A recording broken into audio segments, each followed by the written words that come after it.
श्री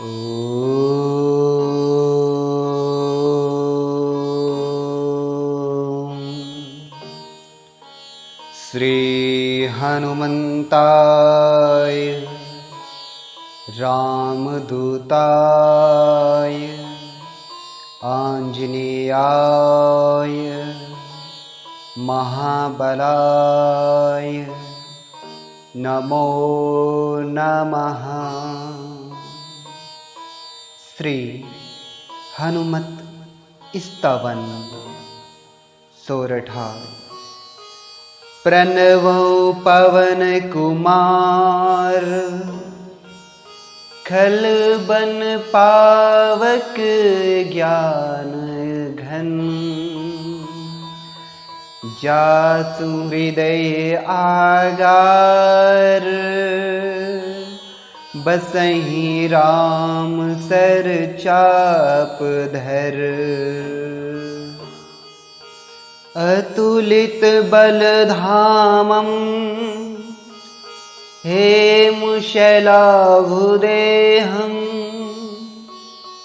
दनुजवन कृशानं ज्ञानिनामग्रगण्यं। सकलगुणनिधानं वानराणां धीशं। रघुपतिप्रियभक्तं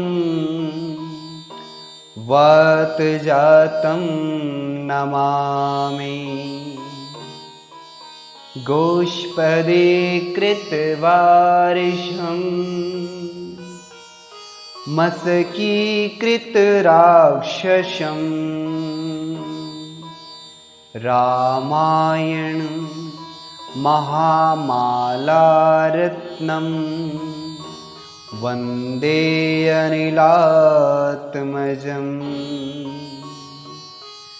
अञ्जनीनन्दनं वीरं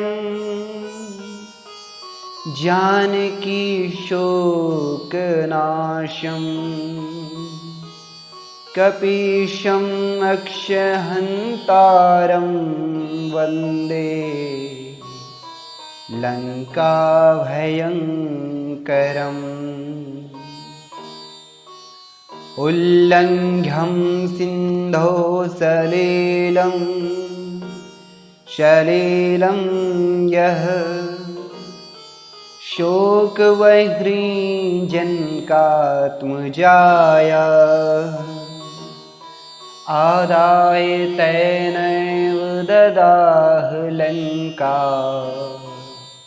नमामि तं प्राञ्जलिराञ्जनेयम्। मनोजवं मारुततुल्यवेगं जितेन्द्रियं बुद्धिमतां वरिष्ठं। वातात्मजं वानरयूथमुख्यं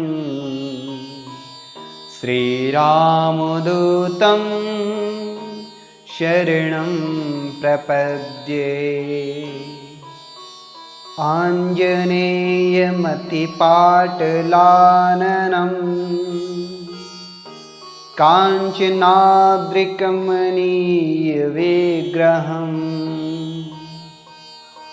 पारिजाततरुमूलवासिनं भावयामि पौमानन्दनम्।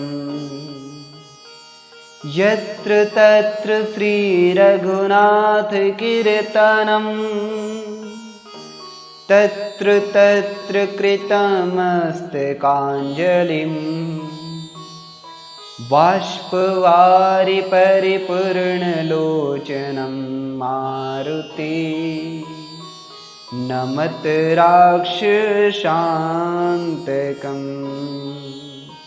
ॐ श्री हनुमन्ताय नमः। श्रीरामदूताय नमः।